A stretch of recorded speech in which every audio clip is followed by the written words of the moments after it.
Hello students, welcome to chapter 12, Nutrition for Adults. So in this chapter, even though the chapter is describing the requirements for early, middle, and later years, we are going to focus on the adult, okay, as stated in your syllabus. The first image that I want you to focus is on these social determinants of health. Is taken from the U.S. Department of Health and Human Services. Always remember that we need to take information from reliable sources, right? In this case, it's a governmental source. So you see the social determinants of health is in the middle, and we are always going to consider the economic stability, the neighborhood and built environment is very important, especially if we have, for example, waters that are contaminated, big towels, especially the cell phone towers, right? Health and healthcare, social and community context, and education. Through the semester and through the chapters, you are going to find my notes that is with some comments. That's good to know. I want you to focus on this. You might probably see questions related to these topics in the exam, so pay attention to that's good to know. So there is another graphic here. I want you, this is taken from the United States Census Bureau. Okay, another good resource. And aging nations, projected number of children and older adults. And can you see this? If we see the green line in 2016, right? There were 49.2 in the number of children versus 73.6 the number of adults. And right now, in the projection in 2060 is that 94.7 is going to be the projection.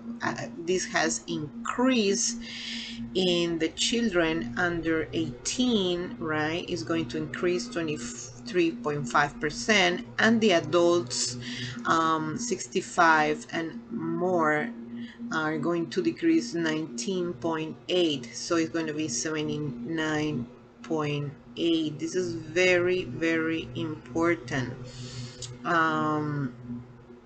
Cultural considerations, the aging composition of the U.S. population.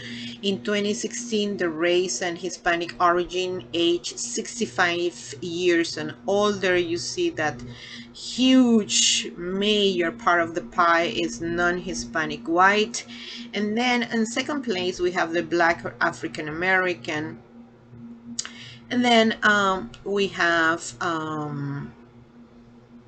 the Hispanic or Latino, and then Asian. Okay, so in that order: Hispanic, Black, Latino, and Asian. The projection for 2060 is that the pie is going to be reduced in the non-Hispanic white. Then the second place is gonna be taken by the Hispanic or Latino, then the Black or African American, and the Asian population.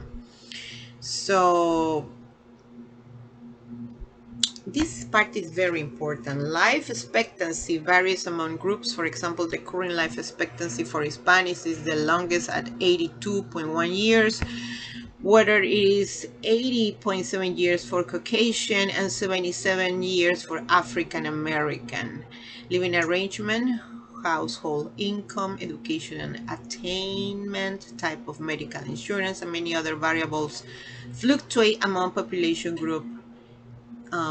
So this is very important. Okay,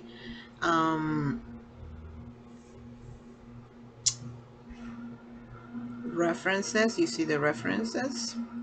Okay, so even though I think the syllabus says that we should start the lecture in page 202 to 209,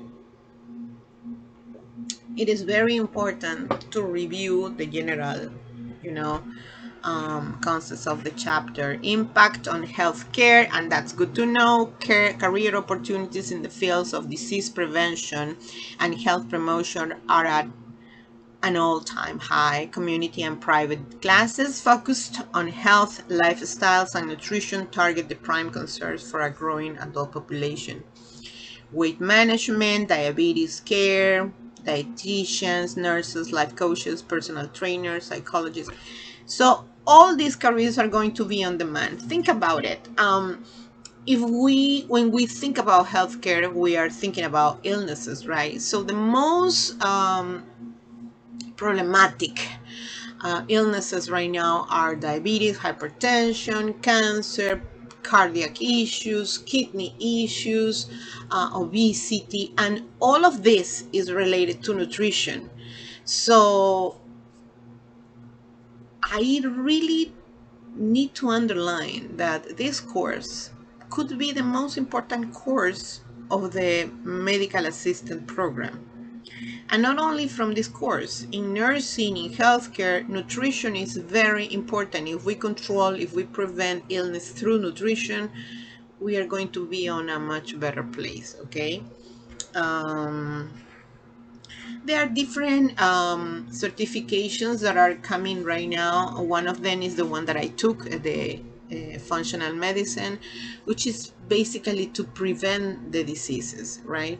Through nutrition, emotional and stress management, good sleep pattern, physical activity. So right now, and these services of functional medicine are not covered by insurance, healthcare insurance. So you see, little by little, the trend is changing. So you need to be very knowledgeable about this. Okay, let's start. So the aging process in nutrition needs. So we are officially starting this chapter. So when we talk about the aging process and nutritional needs, we are talking about biologic changes, metabolism, hormones. We are talking about the effect of food patterns, individuality of the aging process. So let's take a look one by one. Especially throughout life, every experience makes an imprint on one's individual heritage, right? Everyone ages in different ways depending on his personal makeup and variable sources, available resources. So yes, that's why we have to take into consideration the social determinants of health, right? How this person was educated, what they ate in the first years of life. They said that between 1 and 7 years, people develops, right, so certain nutritional habits.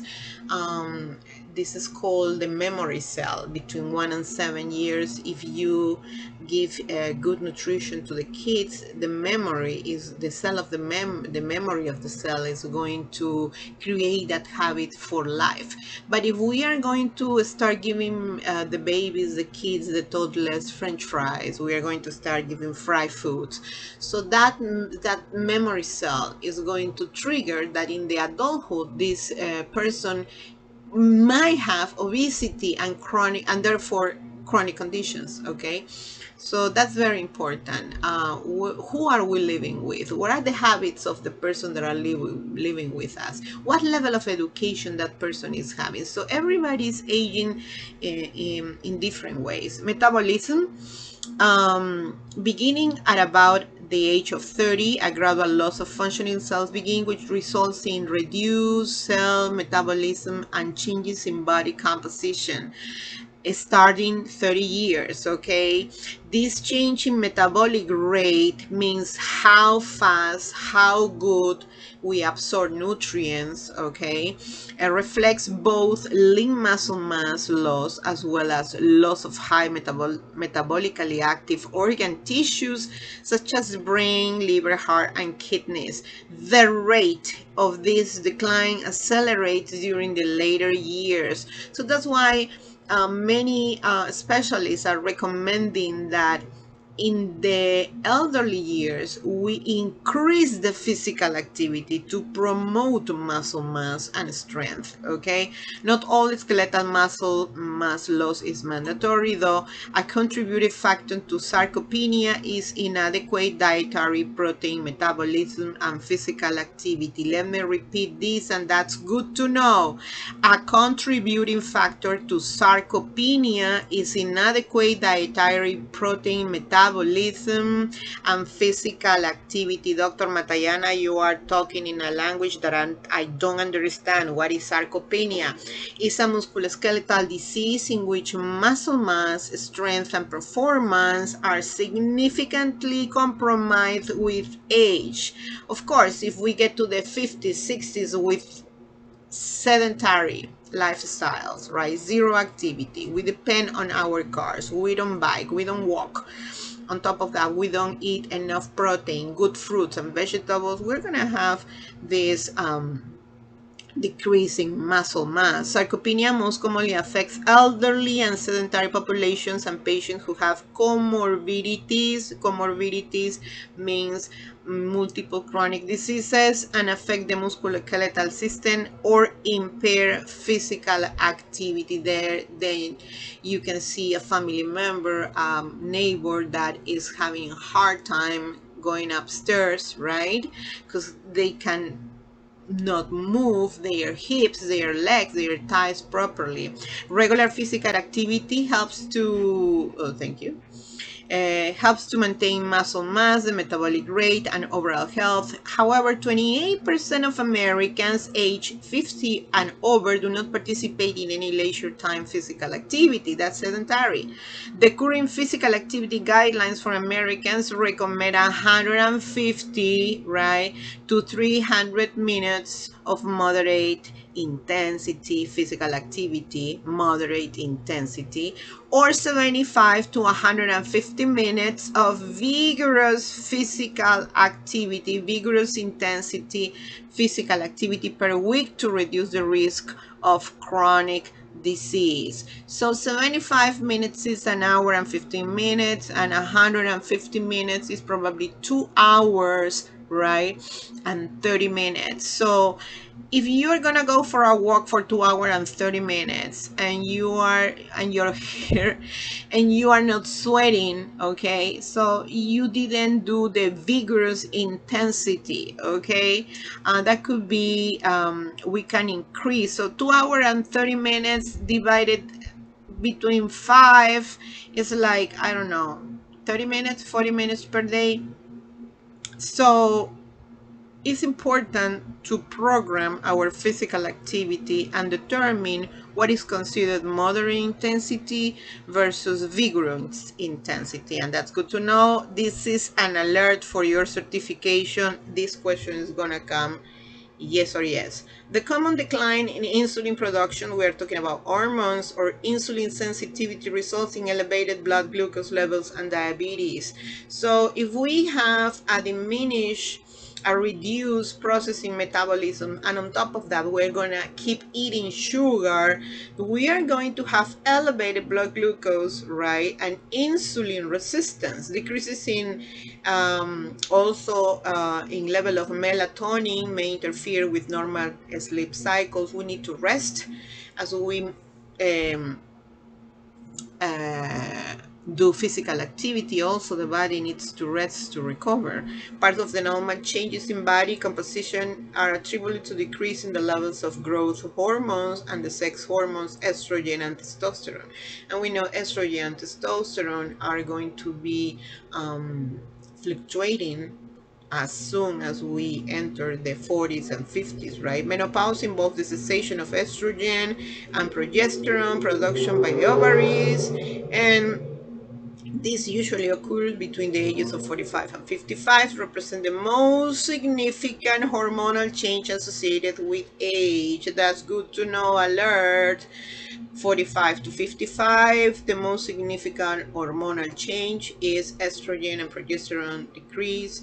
Menopause is accompanied by an increase in body fat, and I'm going to talk about this. So usually we get the estrogen from the ovaries, but when the menopause arrives, the estrogen is gonna come from the fatty adipose tissue, which is a bad estrogen. Bad estrogen. It's not the good estrogen like the ovaries. So the estrogen coming from a body, the fatty tissue, adipose tissue, is the bad estrogen, and that is the causative agent of the different types of cancer in the older years, right? Decreasing in tissue and increasing the risk of chronic disease, specific heart disease, and osteoporosis. Okay, so now effects of food pattern. We spoke about sarcopenia, we spoke about the melatonin and the menopause. So now let's move to nutritional needs. Macronutrients and fluids. When we talk about macronutrients, we are talking about carbohydrates, we are talking about fats, we are talking about protein, and micronutrients are going to be your minerals and supplements. So the basal metabolic rate declines an average of 1 to 2% per decade. That's good to know. Basal metabolic rates decline an average of 1 to 2% per decade. Okay, these correlate with a gradual loss of functioning body cells and reduced physical activity, as discussed early, and that's good to know too.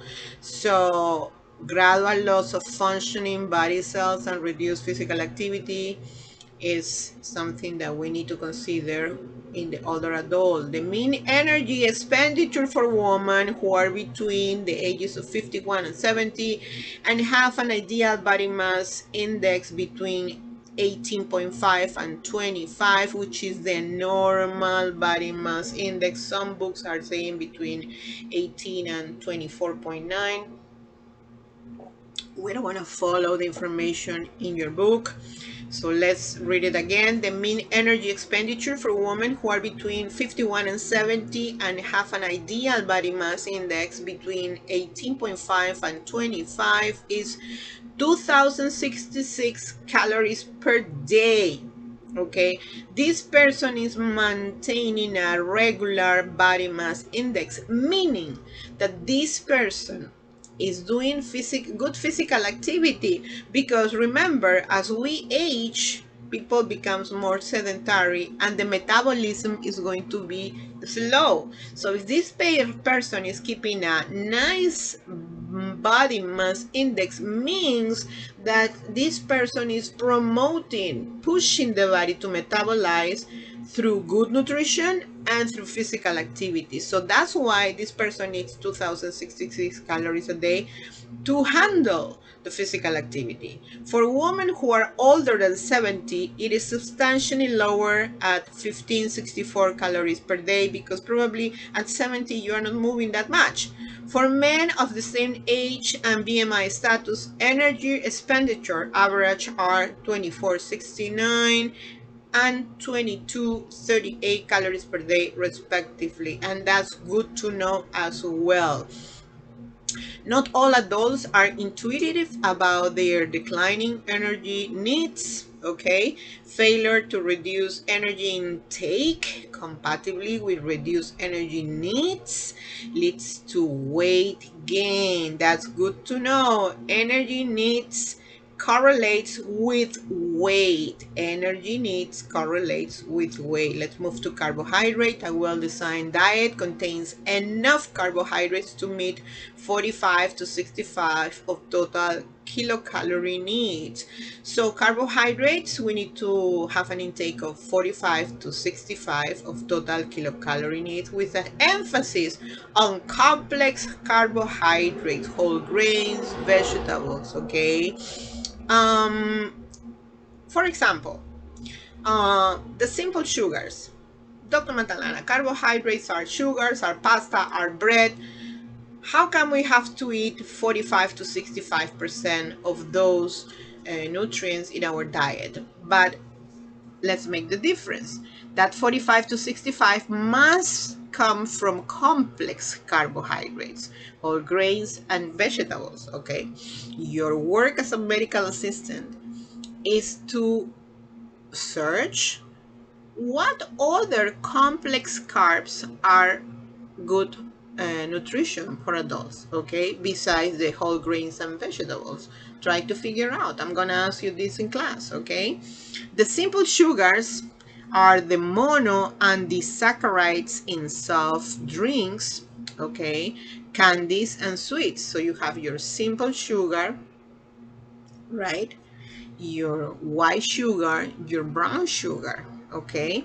May also be used for energy, but they should be consumed in limited amounts and make up no more than 10% of total kilocalorie intake. In other words, for example, what happens with the carbs is that if you eat simple sugars, okay, let's say today I'm having class and I bought couple of cookies and orange juice, okay, and let's say I got also some chocolate, okay, that is going to give you energy, yes, but it's going to last for 1 hour and a half, and after that there's going to be a significant drop in energy.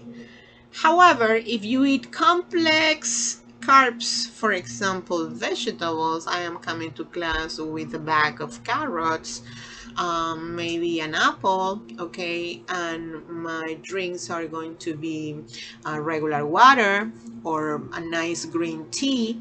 These complex carbs are going to give you energy, and you are going to be able to handle or to have energy for 3 or 4 hours, and the drop is not going to be that dramatic, okay, it's going to be good, in other words, okay.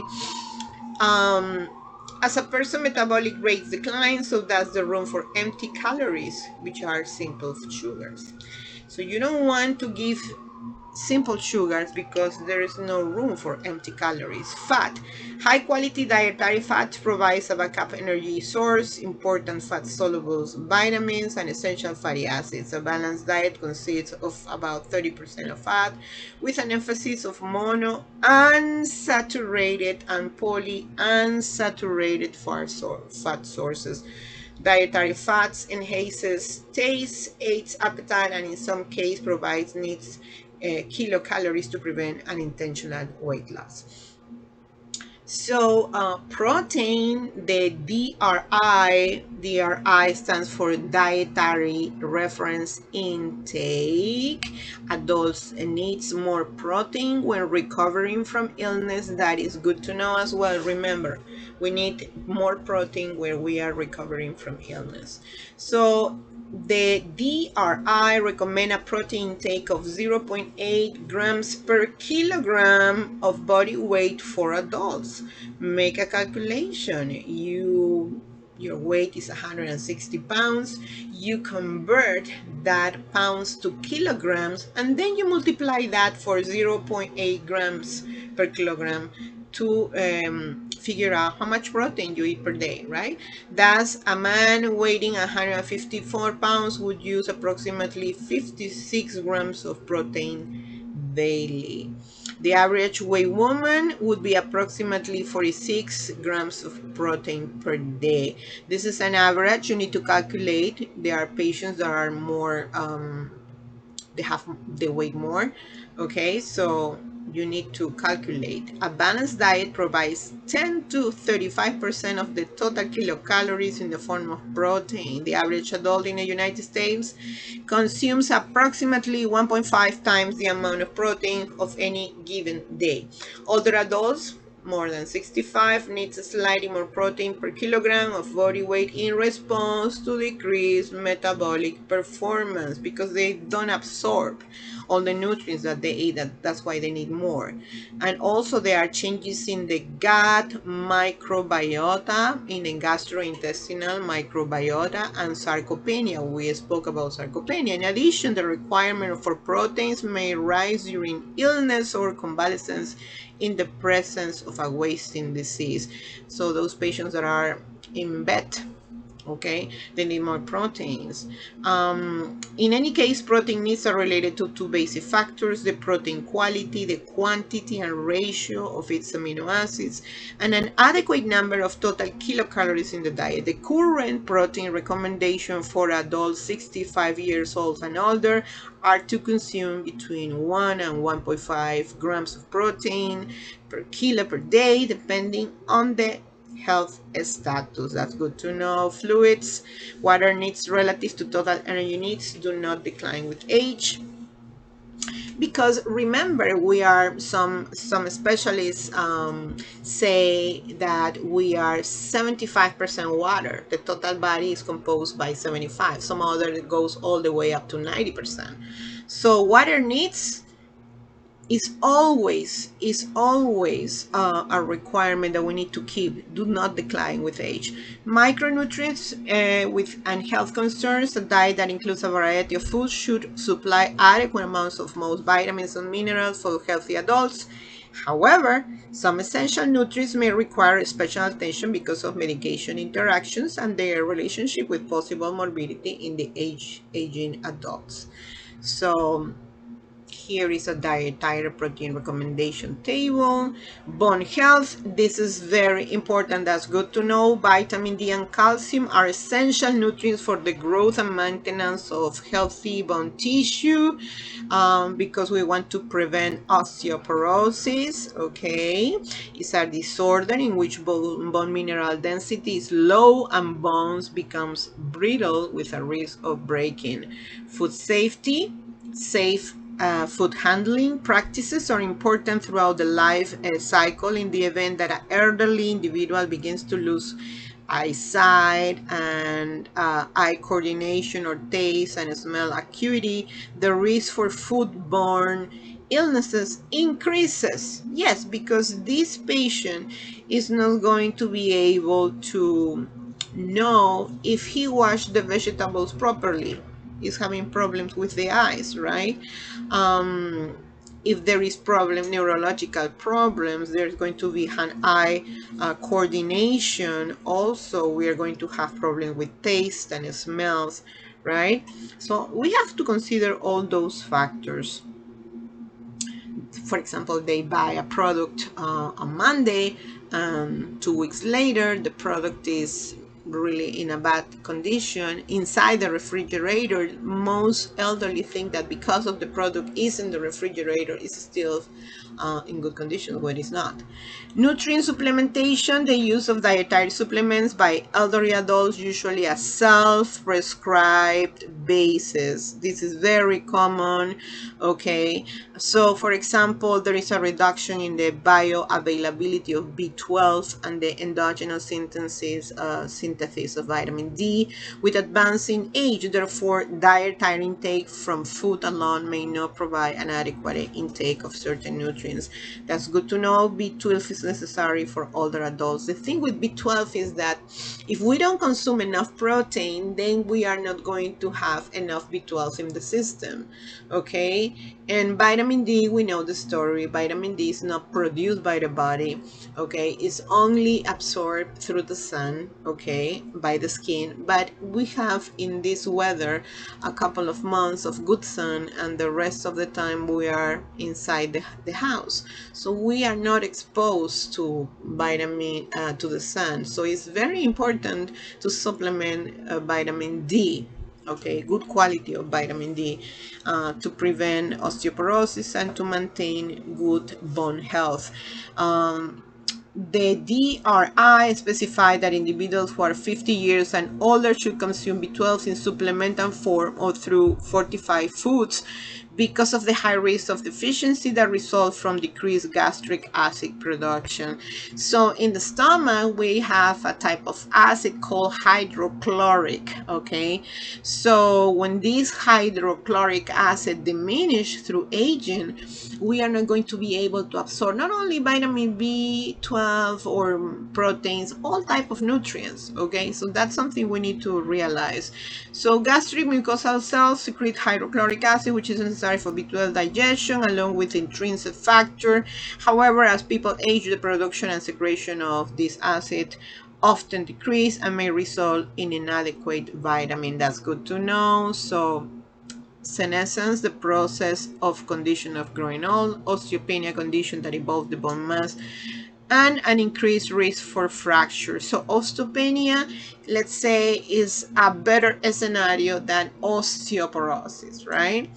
B12 absorption should be given through oral supplements.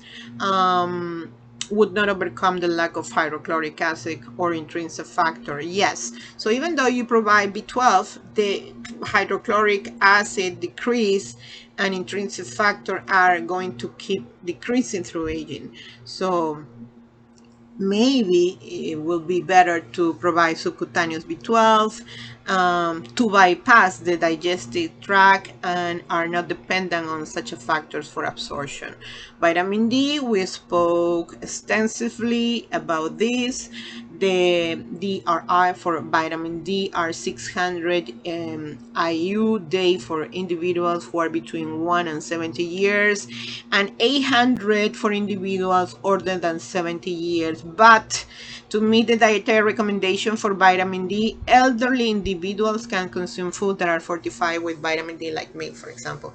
But it's very important to attend your annual visits, and I would say in terms of vitamin D, since we are living in a city that is having a lot of months that are very cold and not too many months during the summer with sunlight, I would recommend to visit the doctor every 3 months to test your levels of vitamin D, and based on the level then you get the recommendation.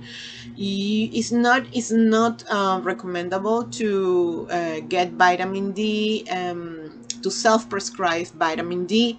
It's very important to get the right amount based on your laboratory results. Excess supplementation can trigger toxicity, even though it's rare that multivitamin mineral supplement or the previous mentioned individual supplements of B12 or D would result in toxicity alone. It is always prudent to report and discuss the use of dietary and LVAR supplements to healthcare providers. Yes, that's very important. I would say in my practice, I strongly recommend to monitor through laboratory tests B12 and vitamin D. B12, if you have low B12 or high B12, you can have neurological problems. The same thing with vitamin D. Okay, remember that vitamin D is the key that opens the door of the cells for the calcium to enter. In other words, this is not specified in the book, but let me tell you, you can consume all the calcium you want, but if your vitamin D is not in good levels, that calcium is not gonna enter the cell, okay? And it's gonna keep swimming in the serum, means in the blood. So both, they have to be monitored. B12, vitamin D through laboratory, and calcium, of course, is gonna be monitored when the doctor orders your CMP, your comprehensive metabolic panel. Clinical needs of the elderly. So we have health promotion and disease prevention, reducing risk of chronic disease.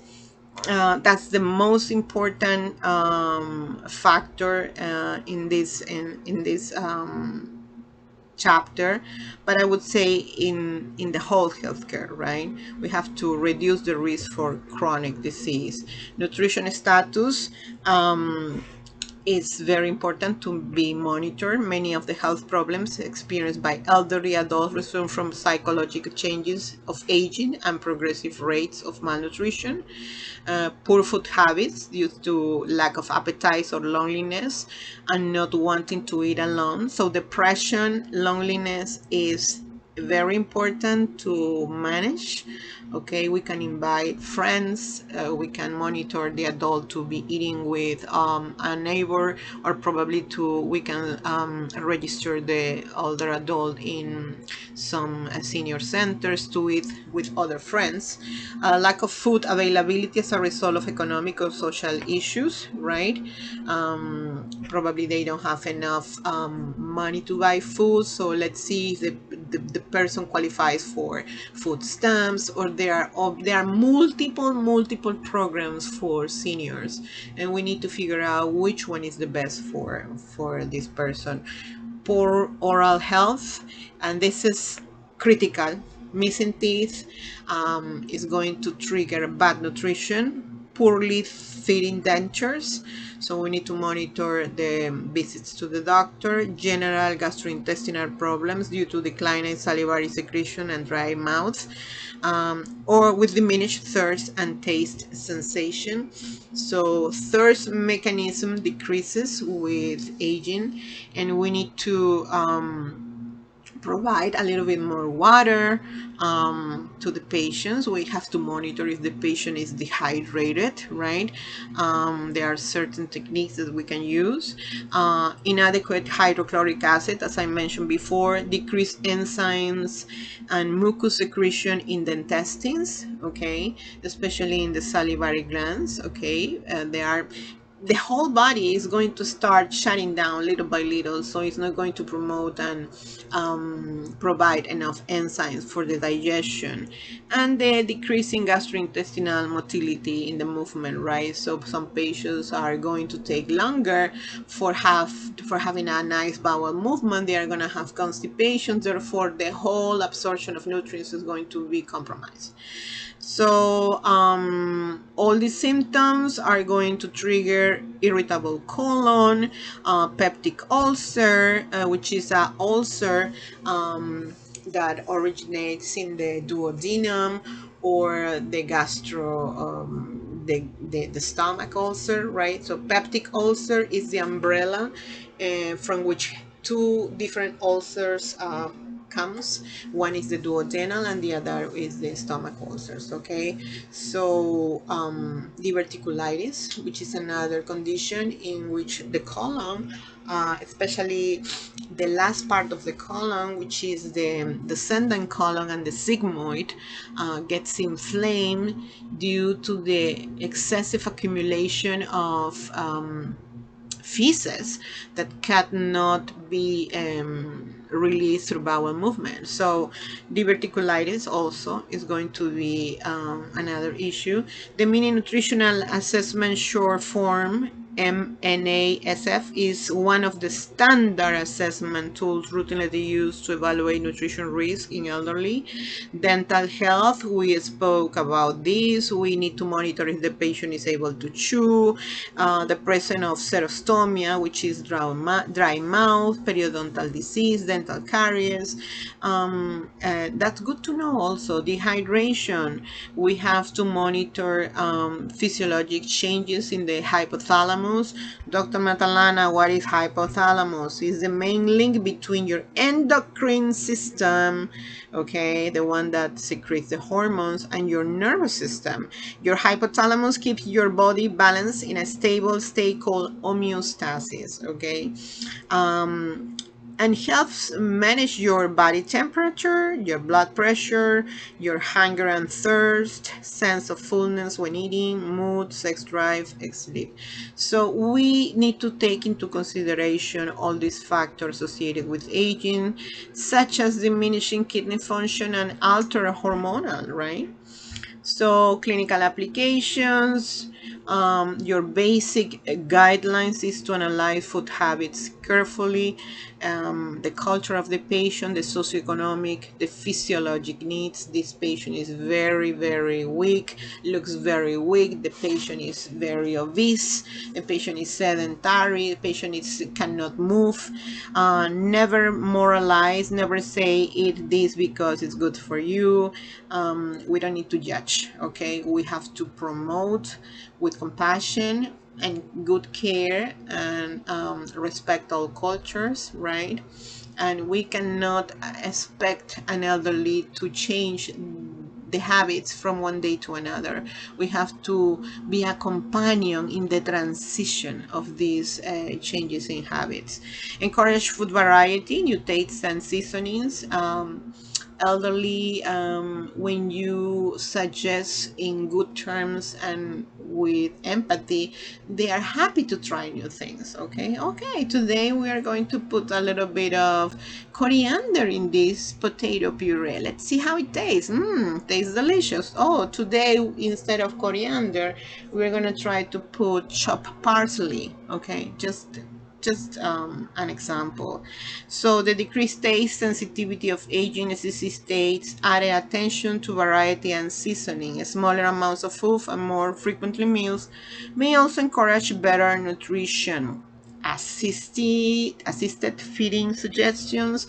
Make no negative remarks about food, as I told you. Allow the person to have at least 3 bites of the same food before going onto another food. This is especially for people that is going to be working in assisted care facilities, nursing homes, even your family members, right? If you are feeding your grandpa, let's try this apple puree. You give 3 little bites and then looks delicious. Let's try right now this potato puree, and give them time to process and enjoy. Give sufficient time for the person to chew and swallow. Give liquids. Don't carry on a conversation with another person, read or use your cell phone. So here is the mini nutritional assessment. In this assessment, you see that they are asking you about if your food intake declined over the past 3 months.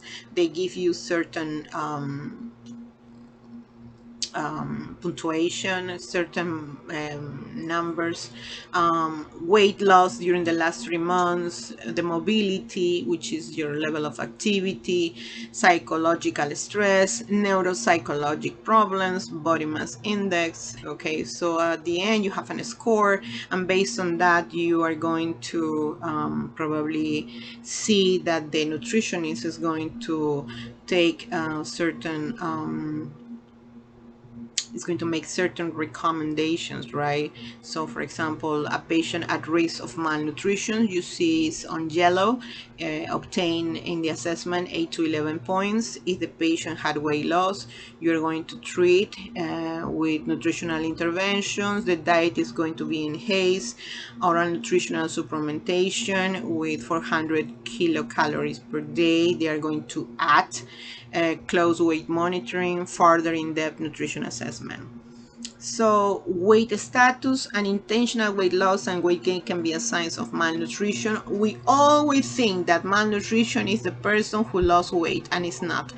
The obese person also is having malnutrition, is selecting the wrong items to eat. So obesity among adults has been on the rise in all subgroups in the population for decades. Obesity related chronic diseases is on the rise. Okay, so physical activity, regular physical activity, and adequate dietary protein intake should be a part of life through the adult and early years to maintain lean tissue and anabolic processes.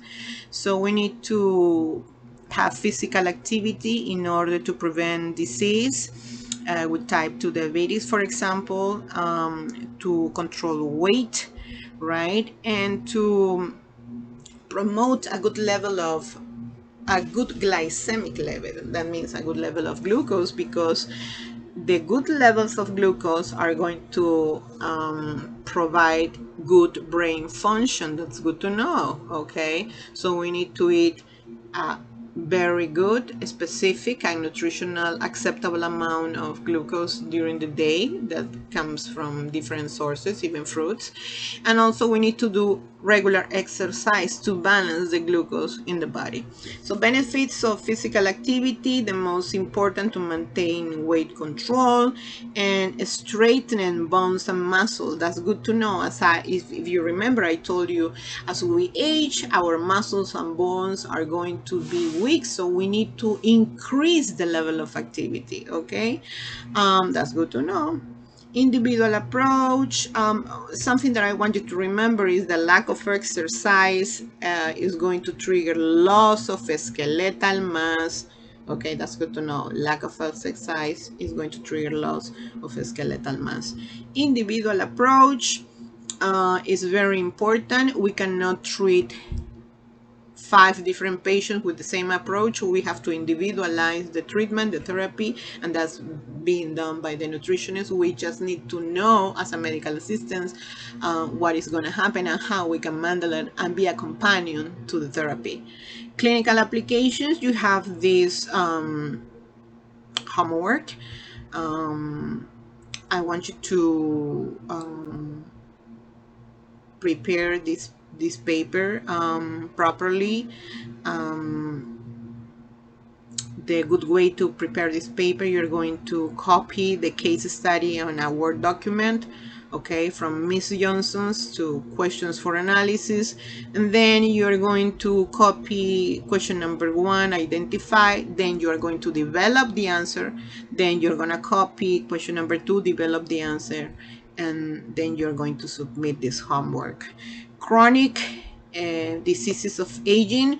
Hypertension is very popular, heart disease, stroke, emphysema, diabetes, cancer, arthritis, asthma, everything is related to food, and in the case of emphysema is related to tobacco consumption, right, to smoking.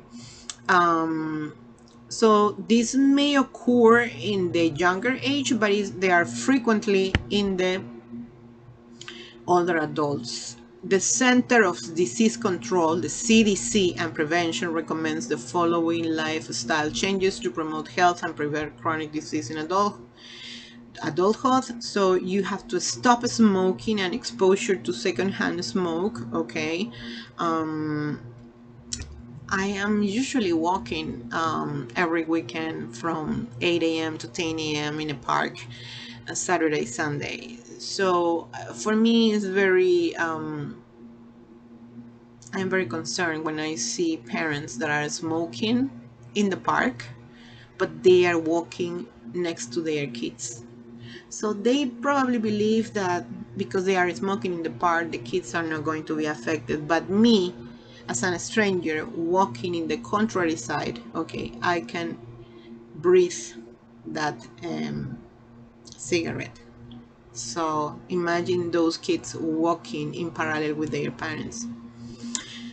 Okay, so exposure to second-hand smoke, improved diet by increasing intake of fruits and vegetables and reducing intake of sodium and saturated fat. We spoke about that. Participate in regular physical activity and limited alcohol intake. We spoke about that.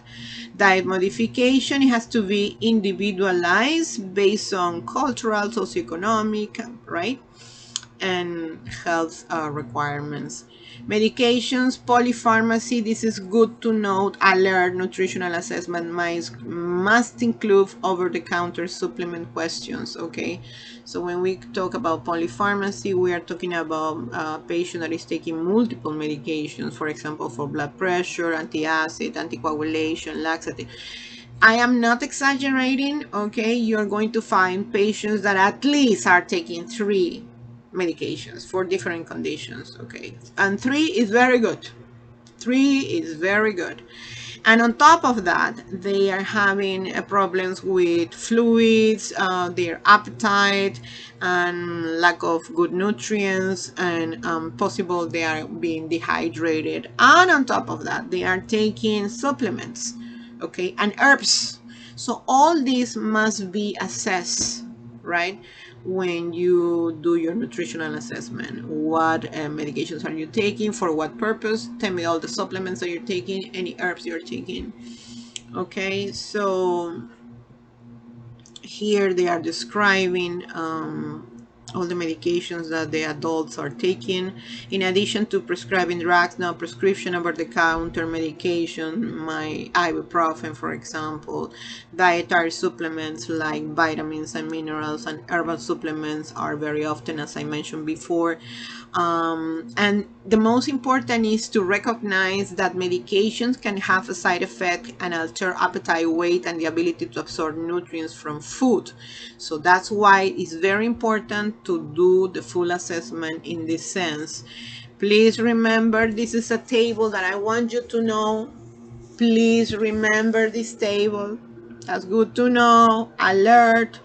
Especially if you're taking antidepressants, you have to avoid thiamine containing foods. If you're taking anti-hyperlipidemics, okay, taking with evening meal, antihypertensive, avoid licorice, high potassium salt substitutes, non-steroidal, limit alcohol intake, antihistamine, avoid alcohol and grapefruit. That's good to know. Alert for your certification, for my exams. That's good to know. Okay, community resources. We have the government programs for older Americans. We have nutrition assistance programs. You have the Older American Act. Please be familiarized with the congregate nutrition services, with the home delivered nutrition services. There are some United States Department of Agriculture. They have provides both research and services for older adults. See further reading and resources at the back of the book for the websites. Research centers, extension services, supplemental nutritional programs that your SNAP, right, before used to call a food stamp program. So commodity supplemental food program, senior farmer market nutritional program. This is a very interesting program. It's good, especially for the quality of the vegetables and the fruits. Public health departments, professional organizations and resources. So before we were talking about all the programs that are on the government programs for older Americans. I told you there are many, and really if we address and we put the older adult in the right program, they shouldn't be having these nutritional issues. Now, professional organizations and resources, you have national groups, community groups, volunteer group organizations. There is one that is called Gut Meals. What gut food is what we deliver, something like that. It's very interesting. I came across this program through an organization called Hope Lodge that has different kind of hotels in all United States, and they provide free housing for people that are cancer, they are sick with cancer, and the gut food is what we deliver, brings food based on the specific type of cancer, and the nutritional status is amazing. Alternative living arrangements, again, double check on the congregate care arrangements. I want you to be familiarized with that. Continuing care, retired communities, assisted living facilities, nursing homes. Basically, I try to make a difference among these different facilities, private, professional organizations, and government programs for older Americans. So this completes our first lecture, okay, for week 1, and you have here the homework. I explained you the way I want you to present this homework. Okay, submit your homework, and see you later with lecture number 2, week 2. Thank you.